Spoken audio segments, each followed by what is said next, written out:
Yeah, I got a monster living inside me. I've decided after about 31 years in this business to let it out. So it's going to be an interesting couple years ahead. So that's one of the reasons I decided to do the pod today.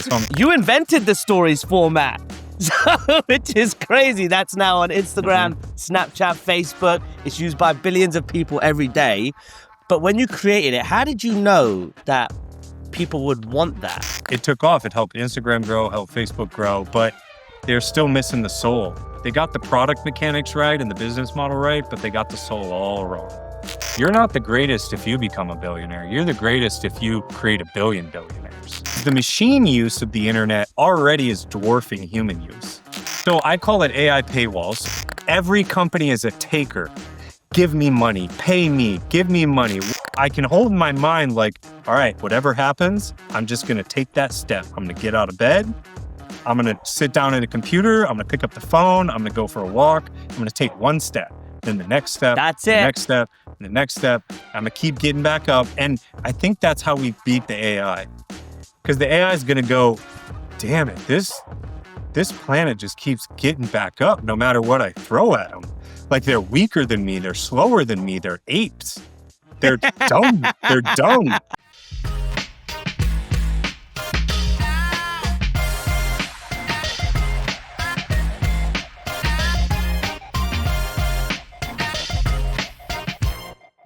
Guys, we're back. I have a dope episode today. I've done a significant amount of research on this man, and he was, let's just say, one of the first half a dozen interviews I had when I first started my podcast about 2 years ago.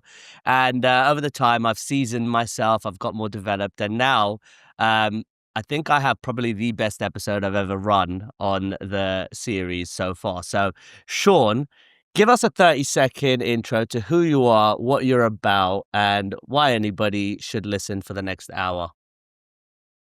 Yeah, I got a monster living inside me. I've decided after about 31 years in this business to let it out. So it's going to be an interesting couple years ahead. So that's one of the reasons I decided to do the pod today. So I'm glad you're in the game. I see another fisherman. That's great. Background. I got started really young at 13 years old. I'm 44 years old now. So palindrome, 31 years. And it all is at the intersection of capital, computing, business, product, high tech. Mhm. I studied theoretical mathematics and actuarial science at the University of Iowa. Today they Mhm. call that AI. Uh, I started my first boardroom of a Fortune 500 company was when I was 19 years old. And I've advised the Fortune 1000. I've advised tier one private equity firms on enterprise SaaS, AI strategy, implementation. I and we, others I've worked with, have invented foundational things, worked on M&A that has driven impact across the global internet. Mhm. And so we can get into that stuff if you'd like. But yeah, I've been pretty quiet and humble about it over the past. And now I'm just going to sort of tell the truth about everything and just let it all out. And now I'm on to building new products and I'm going to upgrade the world. That's the goal. So I'm let's do really this, excited. man. Let's do do it this. then. I'm excited to see what this comes of then, because the Okay. first thing I want to do every day, every single day, it is terrible or not, my habit is I will go to Instagram, I will go to TikTok, and I will click something called stories. And you invented the stories format. Which is crazy. That's now on Mhm. Instagram, Snapchat, Facebook. It's used by billions of people every day. But when you created it, how did you know that people would want that? Like, what made you think this has got some legs? Yeah. I can tell you the founding story because it wasn't just me. It was this Yeah. small group of people that we it was the thing that we were working on in the center of all of us. Um, I had moved to New York after business school and founding my own like mobile app SEO agency. This is right after the Hmm. App Store launched. Hmm. Shout out Steve. And I ended up working for this startup. It was called Playf. It was a gamification ad startup with some folks in New York City. And the first day there, I walked in. I actually interviewed with Uber at the same time. I was going to be employee 19 at Uber, or I was going to go work for Pliff. And looking back, people go like, well, you could have been a billionaire. And I go, yeah, but I didn't want to just spend my time calling up black car drivers and saying, hey, do you want to use this app in New Yeah. York? Yeah. That wasn't going to use my skills. I wasn't going to learn anything. So I Mm. chose this thing on gamification and figured out the S curve of how consumers adopt products.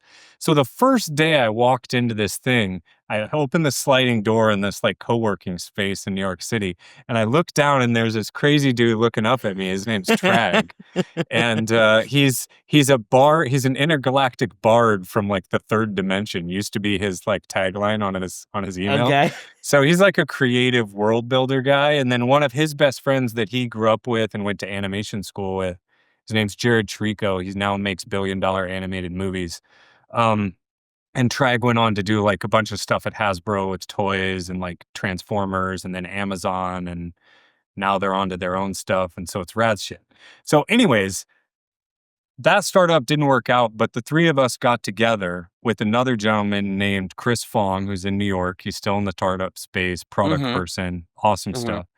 And we sat down and we went to Central Park in New York City and we looked around and we go, why is it that in the craziest, most aggressive city in the world, you can go to a park and you see dogs, you see every human of every age, every culture, every religious background, every belief Yep. system. They're smiling, they're happy. There is no violence, there is no conflict. What is it about this place? And cut to a long story, we got to this place where it was like, you have a story. Everybody has a story. And at the Yep. time, Facebook was trying to do this stories thing, and it was like, here's just a line of like a text blurb and a text blurb and just lines linking them. And it's like, no, that isn't a story. And I knew this because Jared was making billion-dollar films with his friends, and he knows what story is. His job title is literally a story artist. Okay. And then we had a world builder in there too. And so as we played around with this concept, what we realized is, how do we get people to feel good and share their stories in this selfish world of social media? What we realized the mechanic is it has to be selfless. It has to be the I understand button, not the like button, which is like, give Mm-hmm. me love, give me like. Yep. So Yep. Yep. social took this and when they went the wrong vector. Right. So what we Mm-hmm. ended up doing is we said, here's a photo, Yep. take another photo, stitch them together, now add audio as your voice telling the story over the top of that, export that into a movie, and now you can share that across the internet. And so we ended up doing that.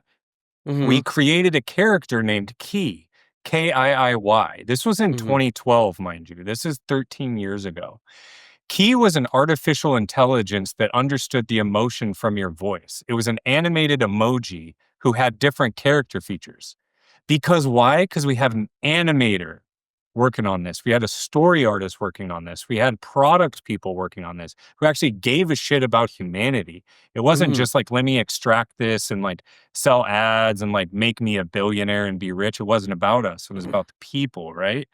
And so we took all of that together, and then all of a sudden we had a character who would interact with your story and give you Mm-hmm. positive reinforcement, whatever you're going through, right? So Mm-hmm. we had users from like 25 countries around the world, tens of thousands of users after launch. We did story chat, Instagram copied that, and it became the first time when Instagram launched DMs, they would send a photo. Before that, we already had like story chat where you'd send stories back and forth. So anyways, Snapchat then took it, copied it. So we put everything as we were building it on Quora. All the stuff is still up there, all of our notes. I had a podcast back then. We had hundreds of thousands of listeners of us just talking to people. It was like early Joe Rogan days, right? So we did all of this stuff, and then Snapchat took it, and then Instagram took it, and then Facebook took it, and then like yada, yada, yada. But they missed the key element of this stuff, which was, this selfless ideal of how do you like help people and improves their lives rather than Mm-hmm. just like making a couple people rich and billionaires. So Yeah. to me, it's like And this is what gets into today. It's like, you're not the greatest if you become a billionaire. You're the greatest if you create a billion billionaires. Right? So like, let's Yes. do that. Let's do that instead. You know what I'm saying? Yep. So on that question, then there is that element of, yes, how do you make it's actually funny. There's a guy called Douglas McCormick. He's the first man who told me, and I learned it on a podcast, which was your job as a CEO is not to be rich yourself, it's to create wealth for your team. And that completely like flipped everything on how I worked and how I operated, because it was how do I make my team like wildly successful. But then even from the customer standpoint, you always think like, how do I make a customer very successful? But if you actually, I hear it, but I never linked it together. Like, how do you make everybody the star of their own movie? Yeah. And that is literally it. So I think that is the answer to the question, what, why did you think it was going to be huge, or what made you think it was going to be huge? Yeah. Everybody could be the star of their own movie. So And you've I'll built tell product. you, Yeah, go it on. was actually one other thing. We actually started from the other side of this, which was one of our users was a woman. She had 2 or 3 young children. Was Hmm. just giving birth to another one. Her husband had died. She had cancer and wasn't gonna be along anymore. And to us, we took that very seriously, and we said, "How do we capture your story such that your children, when you're gone, can have something to remember you by, to keep you by?" And what's Apple doing now with Apple Vision Pro? They're giving you that 3D perspective. It's built into the iPhone.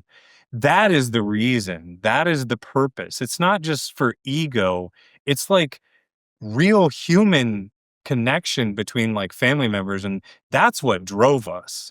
That's why we did what we did. And so it was like we just wanted to get the spark out there. We open sourced it, right? We didn't protect this stuff. We put it out there, and the world took it, and now it took off. It helped Instagram grow, helped Facebook grow, but they're still missing the soul. They got the product mechanics right and the business model right, but they got the soul all wrong. Well, you're good at predicting the future, and that probably leads, like, it's probably a great segue into the next question, which is, as you've built a lot of products, like billions of people, actually billions of people from UK to USA to India to Indonesia to Malaysia, they're using your product. You seem to have an ability to spot the trends though before they happen, and it'd be really interesting to hear. We're in 2025. Obviously, the noise is around GPT pushing beyond that agentic AI. Now they've got like the agent builder, and you can it like just the ability of what you're able to push in terms of output. Like I can get most of my tasks to 80 to 90% and then have it filled, the last 10% filled.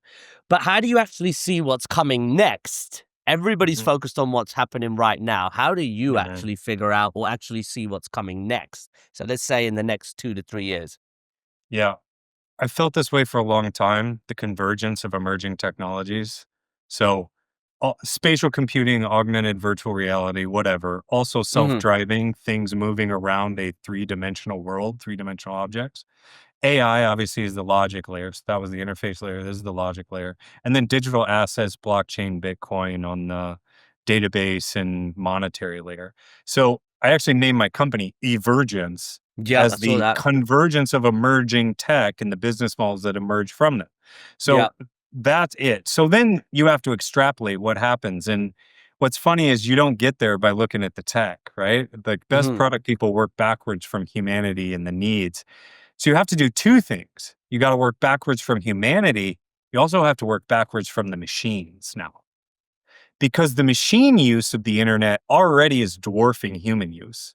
And Yeah. you think about AI agents going a million miles a second, and Hmm. even Google search now, they have this thing called query fan out. So you type in a search on Google, it then hits 10 other searches the minute you hit that search bar. So it becomes machine use of the internet becomes exponential, like super exponential, like a Yep. power law compared to human use. So how do machines think? How do machines make decision on the internet? At each moment in time, each millisecond, they're doing a vendor selection process against all of these tool calls. And I'm going to choose the one that's faster, that's better, that's cheaper at every point in time. And I'm going to pay a tiny microtransaction, AKA digital assets and currencies, because dollar bills won't get you there. You need a decimal point this long. And so I call it AI paywalls. So that's number one. But the big thing about this whole space that all of Silicon Valley, and I don't see anybody in the world talking about, which is the thing. So here it is for free, everybody. It's get consumers paid. Stop taking from consumers. Every company is a taker. Give me money, pay me, give me money. What's your subscription fee? Video streaming, Amazon Prime, groceries, every enterprise SaaS app, pay me every month, pay me, pay me, pay me, pay me. 70% of the economy in this world is income paid by consumers. Consumers are getting their jobs taken from them from AI, right? That's the big like media thing. So where are they going to get the money now when they're unemployed because AI took their jobs because you ran a more efficient company? Your company's going down because upstream from that are the consumers. So this business model, which is the consumer pays the companies, the company pays the consumer to do work, and then around this way, what we have to actually do is we have to reverse that flow of money and go to the consumer first instead of being a global economy of takers. We need to switch the polarity and become a global economy of payers. So that Wow. then begs the question, where's the money going to come from? Okay, where did it come from the beginning? We live on one planet. This is one system. It's Mm. closed. There's no aliens. We invented money. Yeah. Right? We invented the US dollar, we invented the yen, we invented the pound and the euro, we invented Bitcoin and ETH. So, you know, like it's here, it's just the flow is backwards. And so who's going to pay the consumer to do all this work? And so that I think is going to be the next major unlock. So mark my words, you're going to start seeing every single app on the App Store, every single enterprise SaaS company, every single business, their headline is going to be, we pay you, get paid. You know who does it today? Upwork, Shopify, and then like other talent marketplaces. That's it. Yeah. Upwork and Shopify are the biggest ones. Everything else is a job. Those are platforms to get you paid. And Yeah. guess what? The people who are using Shopify, they look at their phone every morning and they wake up to money and they just see brrr, all the e-coms, right? Like you're on TikTok or Yeah. Instagram and you see these e-commerce founders, they're like, I started a t-shirt business. And like, look at my thing, ding, ding, ding, ding, ding, ding, and the cash It makes me register so going. mad. It makes you mad, but guess what? 8 billion people on this planet, they want that. They Of want it. course. And you know what? The people in the tech industry haven't been good enough and they haven't pushed the bar far enough. So wake up, tech industry. Like give that to all 8 billion people and watch how big you grow, how fast you grow. You think $4 billion, $4 trillion market cap is a lot of money? Watch you go to 100 trillion in no time. That growth rate from here to straight up and down because you're paying 8 billion people. You got the data, pay them for the data that you give them. That's a very good point. So how would you structure that kind of transaction where, let's just say, a consumer was able to be paid for their data? Yeah. How would you structure that? What's like Yeah. the gut feeling idea? How would you do it? Yeah. It's new. I'm still working through it, but I think I think it's something like this. We already have everything built in, right? So let's Yeah. take a look at all these big tech companies. Yeah. I have an internet access device. Apple actually is best positioned in the world to do this because of the trust that they've built, the Mm-hmm. distribution they've built, the capability of privacy on this application. They can now do large language models, foundational models on device, not calling out to the cloud. They have secure enclave. I'm an Apple guy through and through. Everything I own is Apple ecosystem. So here's Just what got they the do. new one. Yeah, buddy, Cosmic Orange, go Bitcoin. Um, so, so basically, you pay. So it's Spotify, right? It's Apple Yeah. Music.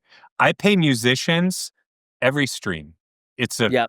hundredth of a cent per stream. Drake makes a shit ton of money off streams, Mhm.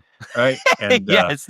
him and his his Super Bowl like arch nemesis, Yeah. like they're going back and forth and they're getting Yeah. their streams owned, right?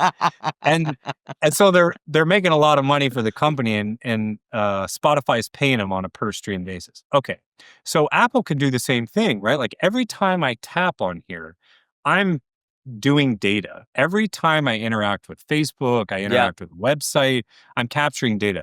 They can then train a model from that data. And then people want to get access to that model. Insurance companies want to get access to that model. They've got a boatload of cash. They're worried about the big one coming in. Mhm. Healthcare companies want to get access to that data. Advertising companies want to get access to that data. Basically, every marketer on the planet and every single company and every single organization wants to get access to that data.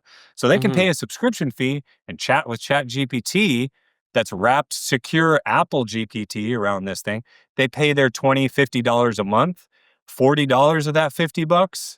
I don't know, $10 goes to Apple, another 40 goes to the consumers. And I then think that's a you good add the model. and then you've got the API. So now you don't just want to chat with it on an individual basis, because what did I say? Machine use is going to dwarf human use. So open up that real-time API where you're just getting streaming data from that model, and that little AI agent that's accessing all the data on the internet through your system now is paying you a sub Bitcoin, a Satoshi, every time they access a tiny piece of your data. And guess what? I'm on the beach. I'm living my life. I'm looking at my content. I'm working on my mission. I'm working on my health. And I'm just watching. Brrr, I'm living my life. That would be And I'm getting sick. paid. And everybody's getting paid. Apple's getting paid. The marketers are getting paid. Now we use the internet what it's for, which was a gigantic marketplace to match the person who has a real need with the person or the company that has a real product or service offering to match that need. I just broke my leg. Hey, guess what? It's already in the model. Here it is. This is the doctor perfect for you in your Yep. vicinity. Here's the opening. They get paid, you get paid, everybody gets paid, everyone shares everything. Like, this is the model that needs to operate.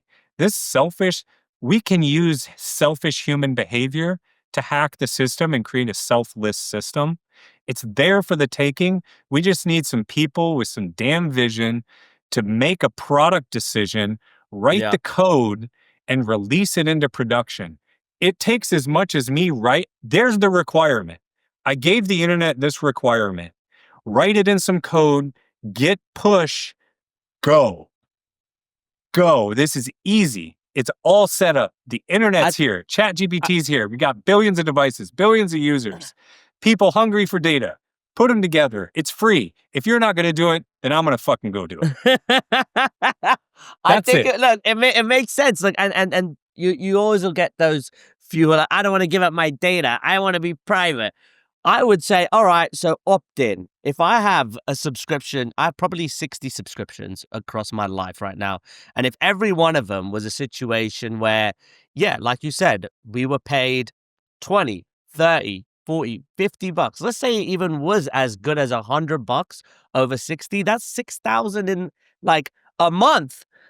You would be decent. £6,000 in the UK, you'd be quite decent right now. And you could be like, and then it does open, like, and I think people miss where it is like, then it does open up more opportunity. So what I've found is like maximum, like how far and how hard can I push my usage of AI has put me in a position where it just propels you forward, like these massive leaps and these massive strides forward. And for the first time, like last week, I got to the point where I was like, I don't have anything to do. I really, I'm done with everything. Like, I'm literally done with everything right now. Yeah, man. You're doing so What am I much going to go? more. And yes, and then it does leave room. And then you're like, do I want to take a quick little, like, appreciation moment and be like, holy shit, like, I can finish all my work in Yeah. all of these areas of the business.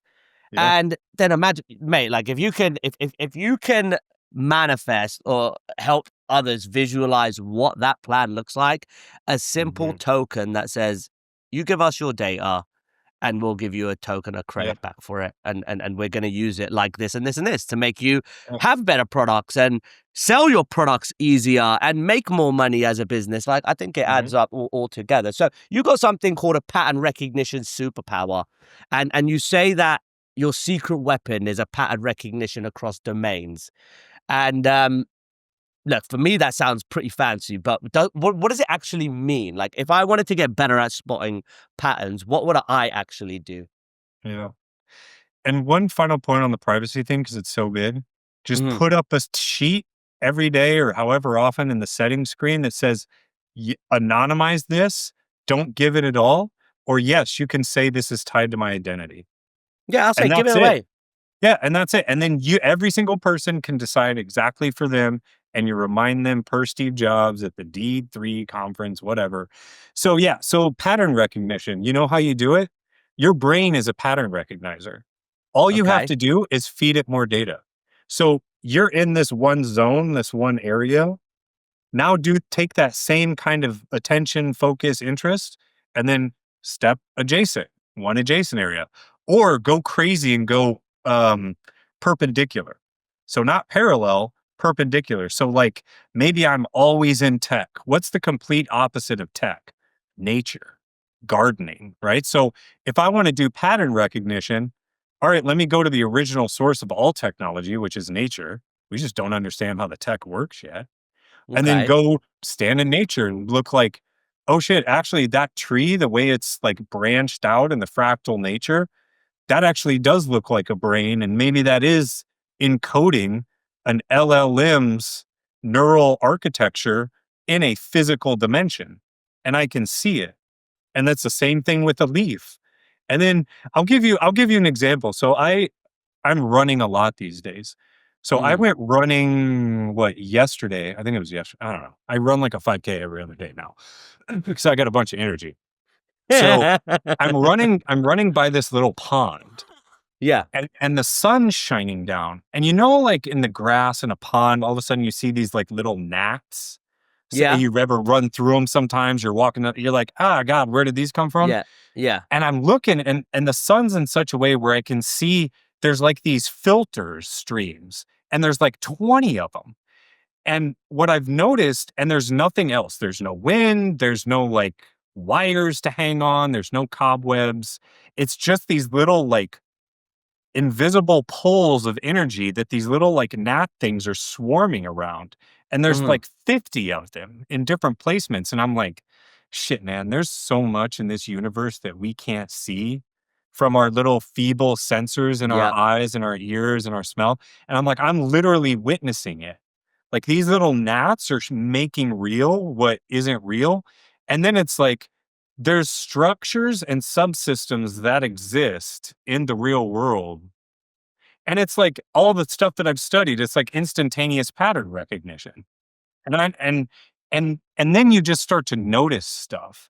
And what you'll notice is it's the same structural system over and over and over again. It's just a different like user interface or veneer. So as you start to pattern recognize, what you'll find is it's like the same structure, it's the same cobweb, it's the same like timbers and bricks and layout. And you Mhm. can look at, and people call it a framework sometimes, or a mental model, Yeah. right? It's like, Yeah. oh, actually, this thing here, like this coffee business is the exact same as like this crazy technology business. And you're Mhm. like, wait, but they're doing this thing. Oh shit, I should actually, oh wow, that's nuts. Look at that. And then it just starts happening a lot more. Yeah. But you just have to like step out your own window and then like view other windows. I heard patterns began or stop. The first pattern recognition in the history of time was the pattern recognition of the seasons. And it was because hunters were finding it difficult to hunt in colder weather. And they realized that in the summer, they were able to hunt more and gather all their meat and store it. And then in the winter, they knew it'd get darker quicker. So hunting would be less and the time to hunt would be lower. And then they were able to marry that up and understand that fall, summer, winter, spring, and not obviously in that order, but that's how it Mhm. came together. I don't know if you follow Patrick Bet David, but that's where I got that from. He put that That's one awesome. together. That's a decent one, right? So the And then they startup difference. invented the fridge because they need to store that food from the summer into the winter. Look at that. Bright ideas all over the place, right? Yeah, The future that's how looks it bright. happens. That's how it It's happens. It's very just true. like, oh, I got to solve my own problem. It's very true. So look, on the big company side, I've had my fair share of experiences now in a few startups, and it'd be interesting to get your perspective as we go through the episode. But on the private equity side, but one thing I've seen is there is a huge cultural difference in how startups operate versus a big company operates. And you've worked with Fortune 100 companies, you've also worked with smaller companies, but when a big company like an AT&T has a massive problem versus when a startup has a problem, like the product maybe isn't final or ready as it should be, do you look for different patterns or are the patterns the same? It's the same problem. It's like I need new logo growth. Like Yeah, I need to go typically. faster. Like how do we Yeah. go faster? The problem is like the bigger you get, the harder it is because complexity.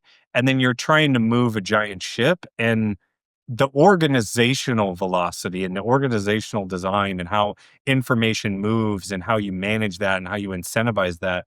So the levers change because it's all indirect rather than direct manipulation. So startup, you're just like, oh, I want to go do this thing. You have you don't have the force of the vector, but you've got the speed. In the big companies, you have force, but you don't have like speed. Yeah. So it's like a train. It's like trying to start this giant heavy train Mm-hmm. versus like, oh, I'm on roller skates, like I'm just off to the Yeah. races. but, but I'm powering myself, so I can't go that far. Uh, so it's all the same. It's all the same thing. Like build the stuff faster, get it to market faster, remove inefficiency. But the one thing about the smaller companies, which is magic, is distribution channels. Distribution channels are absolute magic. You can it's like uh it's like 20 years of building systems in a day. Cuz you can essentially incentivize a much larger like take AT&T's global sales team, thousands, tens of thousands of people. You stand in front of them. I've actually done this before. You give them a one pager, you give them a sales deck, and you give them a commission structure, and you go, I want to be at the top of your rip list. And I'm going to tell you why. You're going to be able to sell this faster. You're going to show quicker ROI, and you're going to get commissions paid more often. And I'm going to make you go over your highest year. I'm going to do that today. So listen up. Let's go. Here's all the materials. Give me a shout if you have questions. And they're like, am I going to make money with this? And so they'll shoot out a few feelers. And then it's like, Mm-hmm. then you got a different problem. This is like chomps. If you watch the story about chomps, you know, the little like beef or turkey, like beef sticks, they Yeah, blew yeah. up. Like they got put into like a big store and their buyer was like, oh yeah, this is supposed to last like 5 months. It lasts like 5 days. And then they're like, oh snap, how do we restock this inventory in real time? Which which is why software is so interesting because quote Mm-hmm. unquote marginal cost is zero, notwithstanding the token stuff on AI. Mm-hmm. Um, but then you don't have it's like real time duplication and distribution. It's more about like, can you create something that actually has a much higher ROI for the user? Mm-hmm. So So yeah. another area I found wildly interesting, and I think you have a lot of experience in this area too, is the private equity space. And one thing I Mhm. want to do is create a massive amount of wealth. Not for myself, not for selfish reasons. A nicer life is something I'm accustomed to. It's something I enjoy, and it's something I want to continue having. And creating that type of life only comes with a decent amount of capital events in my life. So I've taken the route of I finished with Mega recently, and that ended up being a very, very good exit for myself. And that has led me to another company that is their biggest competitor. So I'm selling voice AI collections again, but this time this is a massively VC funded startup. they're back, they got money, and they've got a solid team, and it was a very different assessment going into that. But before I did that, I invested a decent amount of money into something called the Harbor Club, and that's basically an M&A course. I paid about £10,000. In that course, you get access to one of the 3-day events, and then they also book you like a shitload of meetings with business owners that they qualify that are interested in selling their business. So my idea right now is to go into acquire collections agencies that are heavily human operated. Their cost is about 80% human cost anyway. Take about a 40% cost, keep 40% there, put AI in, obviously transform the companies as much as I can and sell them in 6 to 12 months. And then hopefully I could do a 5 to 8x increase on all of them because I've got the vendor company. I know the strategy of companies I want to help. I know the market is exploding and where the opportunity is. So I want to go down that route. But why I ask you this next question is that there was a problem I discovered in one of my previous clients, basically their sales environment. And the problem was they had a pipeline that was unqualified. So they were going through hundreds of deals and those deals weren't closing. And come to find out the deals weren't closing because there was no budget like understood or identified. The authority, the guy who was the freaking decision maker was in like Singapore. We're speaking to a guy in Europe. The guy sending contracts to people and they've never asked for a contract. There's no timeline. Like the guy didn't even know what band was. And I was just like, wow, we are in a huge amount of shit right now. So I built this thing where CRM and Fireflies, which is the call recording software, put them together. And I said, AI, tell me what these two are saying when they're combined. And it basically said, this guy's bugging out. He's bugging out because this pipeline ain't going nowhere. So cut a long story short, one of the advisors in this community said it'd be a great idea for you to use this tool to go into companies you plan on acquiring and run an instant due dil check and see if they're telling the truth on their numbers, right? And that would be a good radar, an indication of if that company is doing good. So you do that due diligence for private equity firms. And we know why they do it. It's because it's to decide whether you want to buy a good company or not. And what patterns do you usually look for, though, that tell if this company is going to grow versus this company is going to tank and don't buy it? Yeah. I mean, we go through a process, right? So we know what good looks like, got all the data and have done so many of them that it's just like, you just kind of know, right? I mean, everything we see is like a high quality asset, like upper quartile anyways. So like before you if you get to us, you're already in the game. Like you're at minimum like a rule of 40. I've seen all the way up to like rule of 90 companies, which is revenue growth plus EBITDA margin is equals 90, which is crazy. And this is like mid-market companies. It's not like a large public company or a small startup.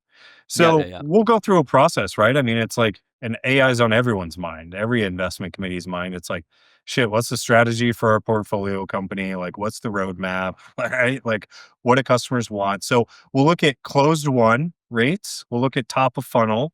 We'll look at their roadmap.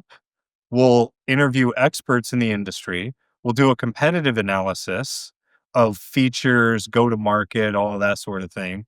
And then we'll do like a technical deep dive and look at the architecture, look at, the database, look at how the thing works, get the demo. Like we actually prove that they have like the product that they have. And we talk to the executive team. We, the founders, if they're still there, if it's that kind of company or exit. And then we write up an assessment report. And then sometimes it leads to post-close value creation because no company's perfect. And so every company is strong in this dimension or weak in that one. And other ones are strong here and weak there. And so, nobody is ever 100% across the board on this like 360-degree review. But to your point, what you're doing is you're right on the money. I mean, a roll-up strategy where you know the space really well. You can take cost out of the business through automation and through just combination because there's efficiencies there. The synergy is the old word that no one likes to use. Which I don't know why. It's like everyone knows what it means. It's like, we make fun of it, but it's like, it's a good one. What else are you going to use? Should we come up with a new name for database? Should we call it a snark poo or like, I don't, like just call it synergies. Like, I don't. So, so anyways, like I think you're onto something really strong. Like you know what the thing is, so you just need to find the businesses and then roll them up, integrate the operations, get rid of the Yep. excess cost, automate as much as you can through AI. But to your point on the pipeline, pipeline's always bullshit. No matter what, it's always like Yeah. I don't know. The only thing that I've learned I mean, it is. It's a Yeah. probability. Like, we could have another COVID event and the pipeline just like is completely different. So That's the only very thing that true. I've found ever matters is new top of funnel leads that you can control and the absolute bottom of funnel conversion where you get them from I'm about to close to closed one. Everything in between is a waste of time. Like, let them be. Let them be. You can't move them down the funnel any faster. Like, other than, like your standard marketing stuff, like you got to hit them if it's consumer a Yeah. couple times. But you're not going to force someone who's like, yeah, we're maybe going to buy a car in like 6 months. I'm not going to show up at your door every day going, hey, you going to buy a car today? You going to buy a car today? You going to buy? They will never buy a car from you, ever. They will never buy a car from you. Like I wouldn't. It's like, Chad, leave me alone. I'm sticking with my car because I don't want to deal with this. So, anyways, I think what you're doing on funnel is right from a diligence perspective. But Yeah. then you also go do a market study where you reach out to existing customers, former prospects, and you look at reasons for loss and you look at gross and net dollar retention rates. I mean, Yeah. all anybody cares about, what's your growth rate? What's your retention rate? Are you keeping the customers that you paid money, time, effort, and energy to get, or are they Mhm. leaving? And then are you getting more customers? And that's it. That's all this thing is on any business. So if you Yeah. can crack the code on, I found an efficient way to get new customers, and I found, and they really like what we have because it solves a real utilitarian need for them every Yeah. day, week, month, year, whatever, and they don't Yeah. leave. And then Yeah. you've got some defensibility, which is like, we're in, for some reason, the customers like us because of these things more than they like them because of those things. We're just a Mhm. better fit for this kind. And over there, it's a different fit. Yeah. And that's all you're looking for in this world is like, let's just find that good fit and then we're good. We'll find, Yeah. and then we look at the market and hey, there's plenty of room to run. There's Yeah. plenty that look exactly like this, that have this exact puzzle piece and we fit in perfect. And there's 10,000 more of them. They just don't know about us. All right. Well, then let me just go talk to them and be like, hey, your shape looks like this. My shape looks like this. Let's just do this. Mm. Yeah. And that's it. I'm like, that's the whole ball game. So you're right on the money. Like I'll probably do diligence on one of your companies at some day. If it's Let's software, and do I'll be it. like, "Hey, dude, like, don't bullshit me because I'm gonna get under the covers and I'm gonna find it and it's gonna be in my report." So, like, you're gonna have to shoot me straight, man. So one thing that I Jeez. think is important right now is like I am on it too, and I've had my finger on the pulse for the past 2 years, and it's obviously marketed now more so than ever to say this is this AI gold rush, and this is the time to capitalize on the opportunity, and this is where Yeah. everybody's becoming rich. It just so happens to be that this is the year I've made the most like personal income for myself and had the Right, most kind of man. capital events, which is really cool. And I'm talking significant six-figure events that for the first time in my life, I was like, let me go hustle again. And then I'm still going to hustle, but it was, yo, chill the fuck out. You don't have to do nothing right now for a couple of months if you don't Mhm. want to. So I booked a holiday, went to Morocco, 5-star resort, chilled out for Oh, had some fun with the wife and kid. But on this timing where people, maybe they're looking to you right now and saying, this guy knows his stuff. I feel like I could probably execute after I listen to this.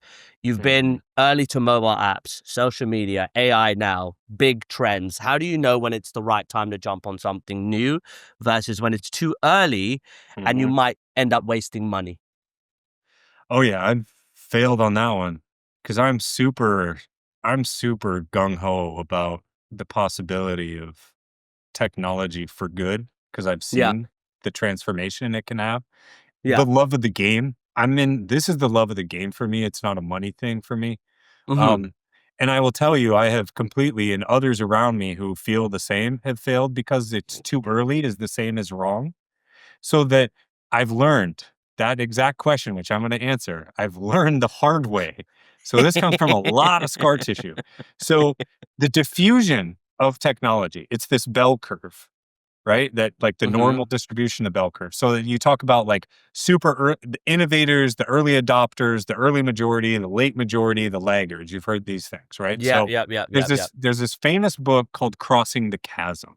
Whee! I love crossing the chasm. Yeah, right. So for anybody that doesn't know, there's the innovators and the early adopters, and then there's a Yep. space before you get to early majority.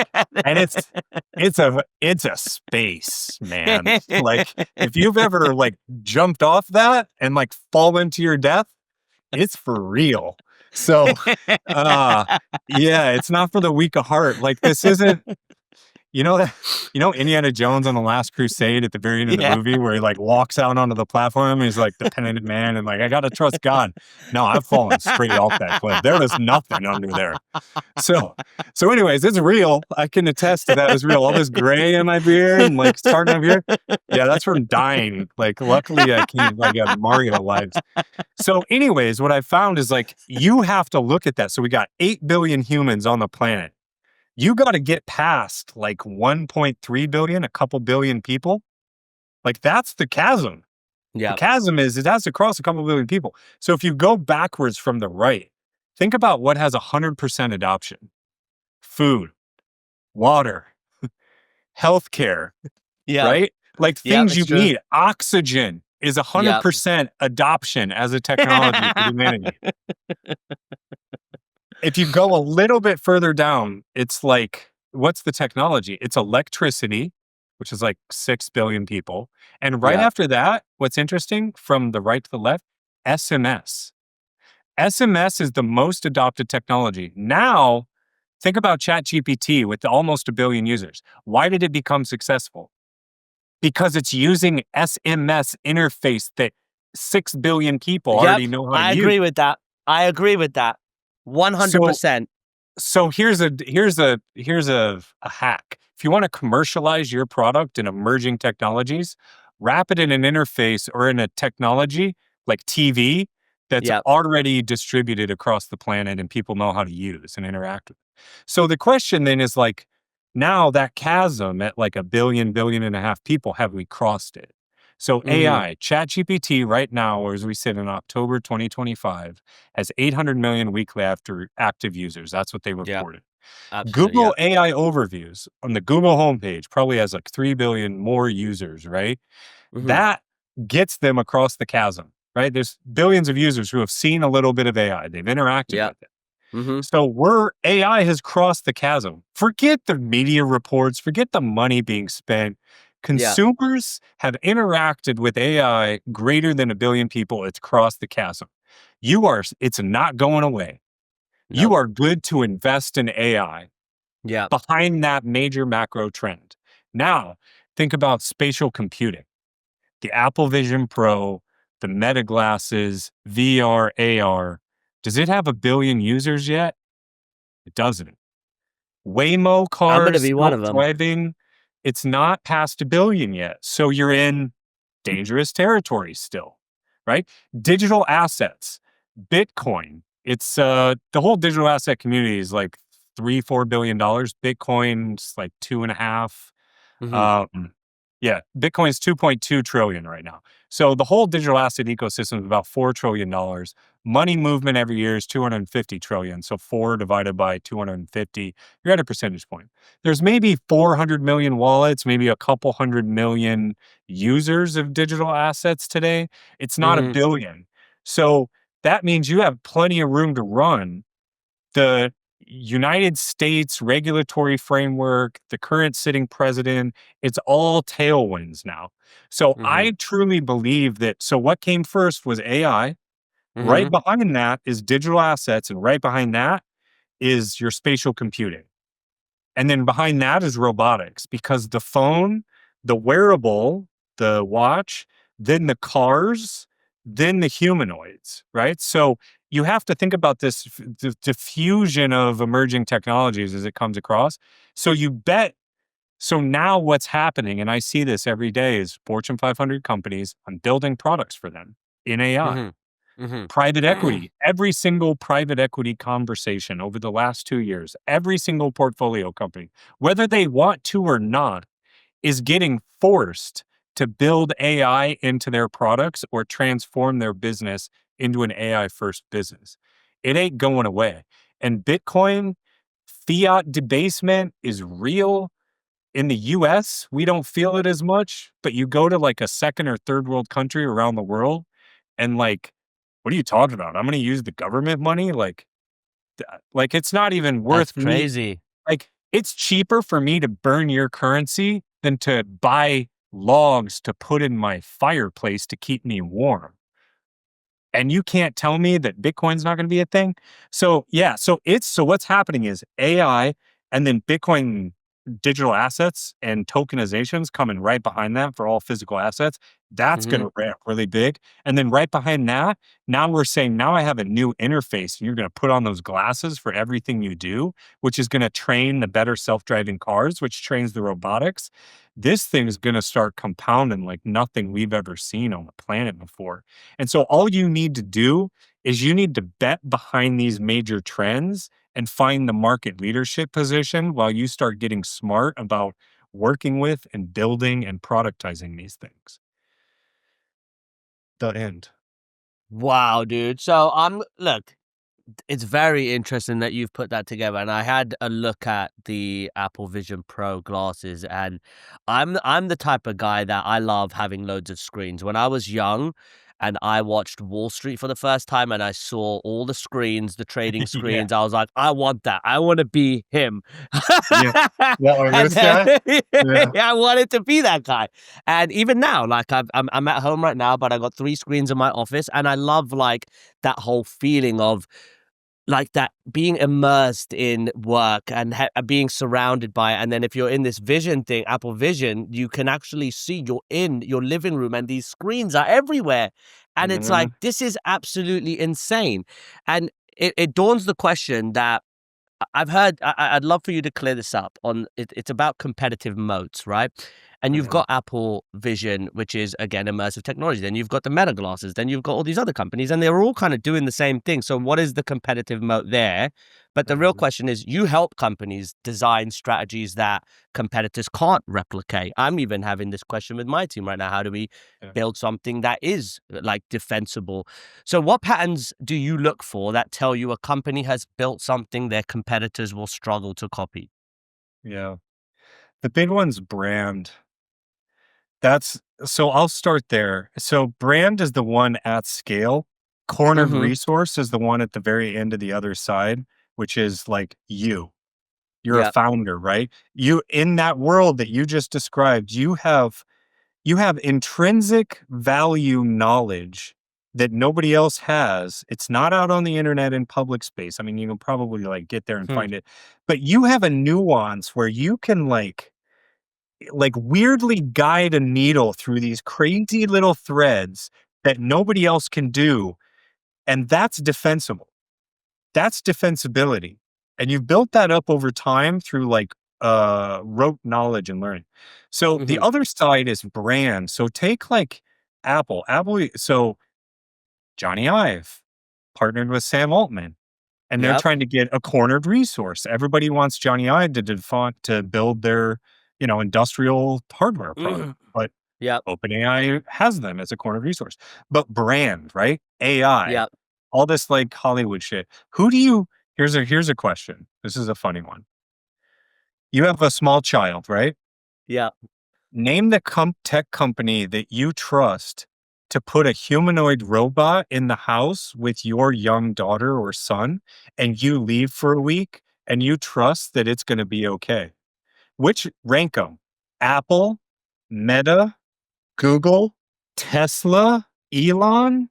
Oh yeah. Who do you trust? I'll tell you who I trust. I trust Apple because I Yep. know where their soul is. And I know Yep. how deeply they care about their product, where they said, we screwed up on AI. It doesn't meet our guidelines. Beat us up, beat up our stock price. We're not releasing it. We're pulling it back. Beat up Siri. I don't care. Beat Yep. us up. We're not going to put it out if it's shit. Do you trust them? Yeah, I trust them. Like secure Yeah. enclave, privacy. Like, are you kidding me? I'm not giving my money to another tech company for headphones, for a Very phone, true. for glasses, for a car. Like, so that's a defensible moat. When you stick Hmm. a robot in someone's home, who do you trust? That new startup? I don't know you from the man in the moon, man. Like, That's this is very my true. baby. This is my Yep. dog. This is my wife. This is my husband. This is my family. This is like things I really care about. Screw data. Like data, fine. All of our social security numbers and everything are out there Hmm. anyways, because Yep. companies suck at cyber and tech. But there's no coming back from that robot fell on someone I care about. There's no Yep. coming back from that.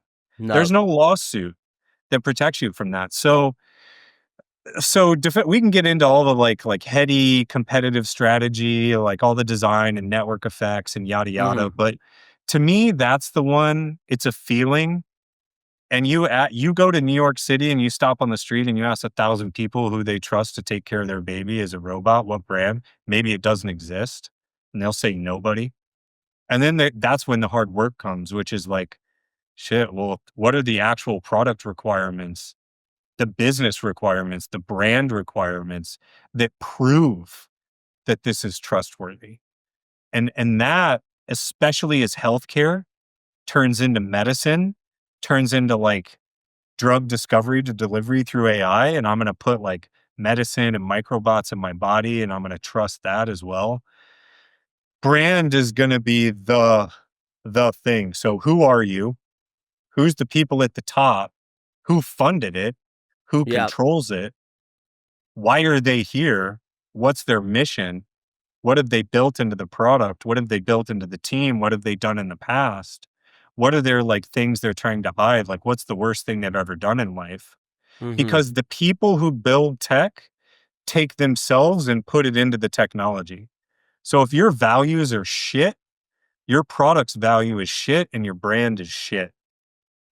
That's why I say you can't build a values or mission statement in a committee on a whiteboard. You're lying.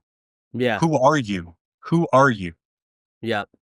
When you're by yourself alone at night, like, I mean, I'll ask you that. I mean, maybe this is too personal for a podcast, No, but like I'm fully at your open to all core, questions. Yep. man, like all throw everything away, strip yourself down to when you were 5 years old as a kid. Like that fire in you, who is that? What is that? Where does that come from? What's driving that? For That me, says everything to me about you. Who oh, are you? for me, it is honestly, I have I'm a person who has a lot of resentment, a lot of anger inside me. I'm a person that has dealt with a lot of betrayal and trust. And it was actually, again, AI who helped me realize this the other day. And I it's this know. recurring thought that I have in my mind, which is, why do I think of all these bad things? Why do I feel like sometimes I'm going to lose my family or lose a loved one? And it's because I've gone through betrayal. I have lost loved ones in my life.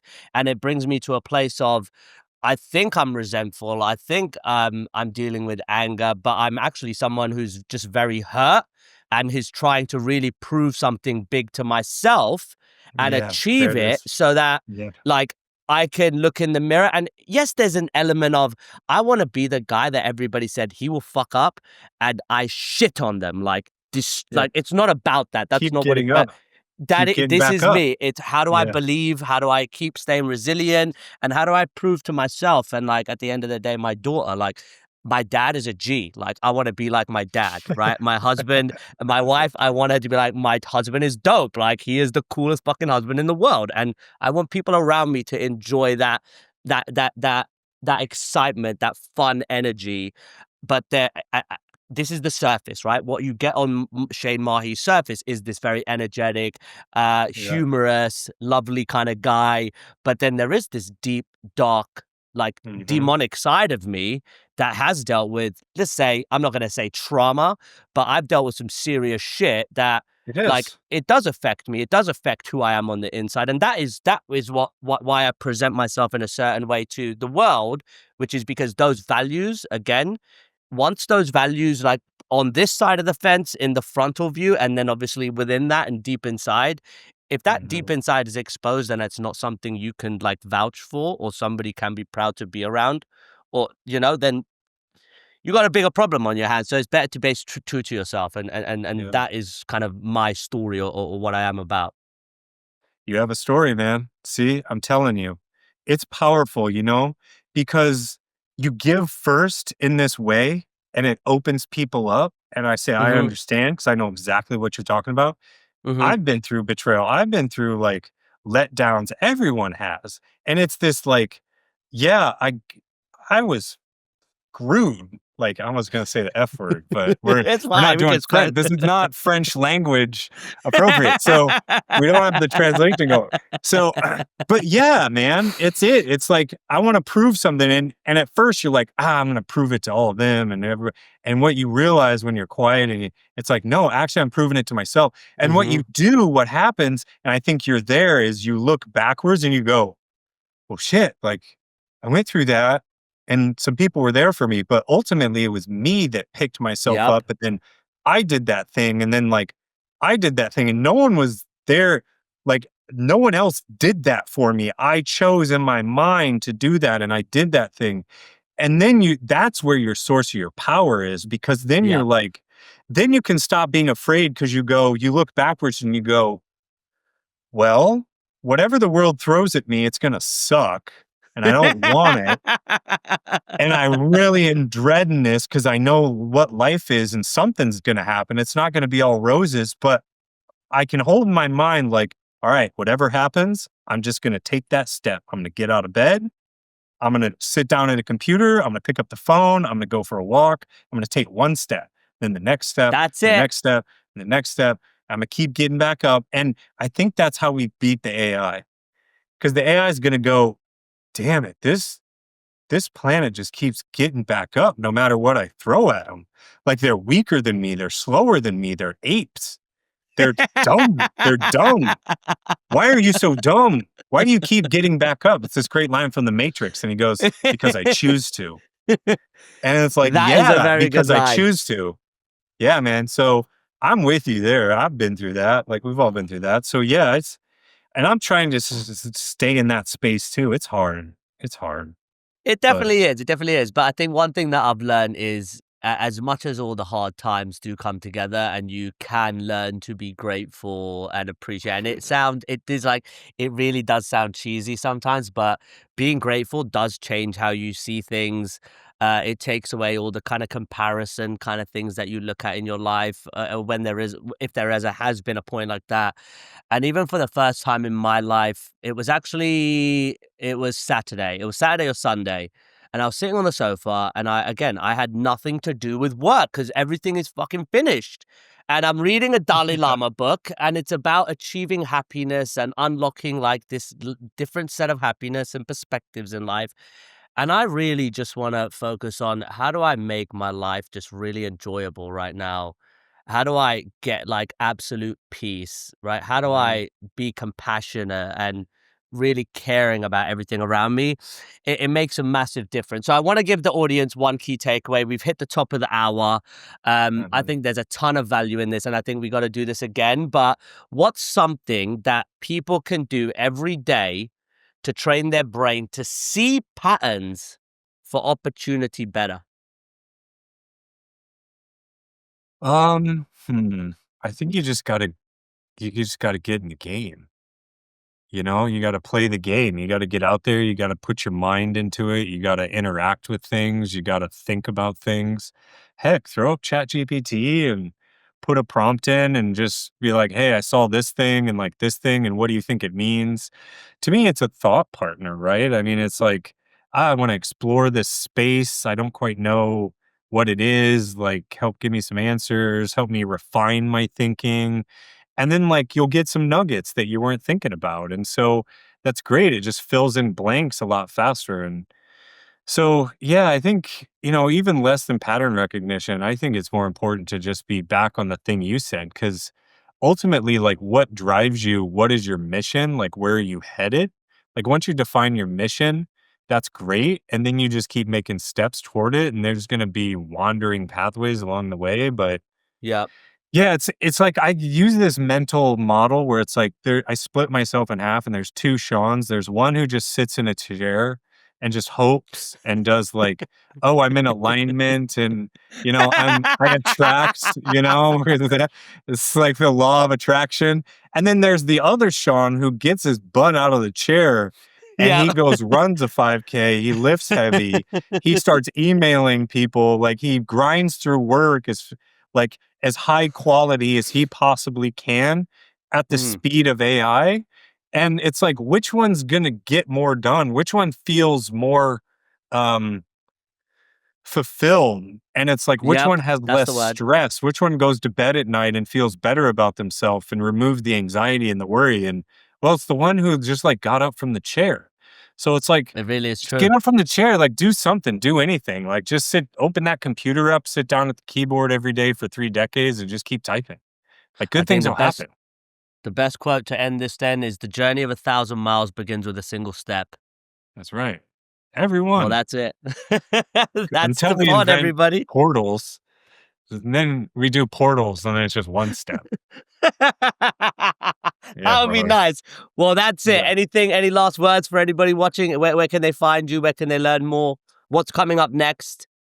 Yeah. Yeah. Just you can search Sean Everett on the internet and you'll come across some stuff. I don't know. There's always new stuff popping out as I iterate through stuff in real time. But yeah, I want to hear what are your last thoughts? My I want to last hear thoughts. yours. My last thoughts is get like if you're not, I assume most of the viewers of this episode are watching or using AI to their best ability. My last thought is it would be go and find a tool called Manus and go and push your thinking to find out what opportunity is behind Manus and what let's say the first few things that come to mind. I have a call with a sales prospect. I finish that call and I say, Manus, document that whole sales call, make the proposal based on what he said, draw a diagram and a presentation that covers his problems, and put it Mhm. in an email. And I want to send it at 8 p.m. tonight. Done.